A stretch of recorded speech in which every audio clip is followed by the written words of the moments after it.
මේ අපේ ගෙදර තියෙන බෙලි ගහය.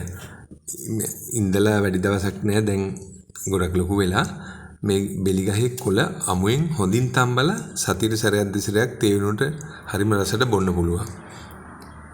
ඒ වගේම මේ කොළ වේලලා කුඩු හදලා තියාගෙන තේ වගේ ඒ වෙනුවට බොන්න පුළුවන්. තේ වෙනුවට ඕන වෙලාවක ගෙදරට එන අමුත්තෙකුට ඉතාම රසවත් පානයක් විදිහට ගුණවත් පානයක් විදිහට මේක දෙන්න පුළුවන්. ඒ වගේම තමයි කොළ තඹලා නාන්න පුළුවන් නම් සතියකට දෙසරයක් වගේ ඇඟට අමුතුම සනීපයකුත් ඒ වගේම ඇඟෙන් සුවඳ හමන ගතියකුත් එන්න පටන් ගන්නවා. බෙලි මල්, බෙලි ගෙඩි එහෙමත් මේකෙන් ගන්න පුළුවන්.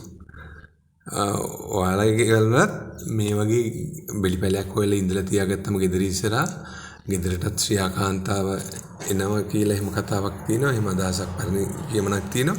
ඒ වගේම ඉතාමත්ම ප්‍රයෝජන ආර්ථිකයේ වශයෙන් ප්‍රයෝජන ගන්න පුළුවන් ගහක් මේක. ඒ නිසා ඔයාලගේ ගෙවල් වල මේ වගේ පැලයක් ගෙනල්ලා ඉඳ ගන්න.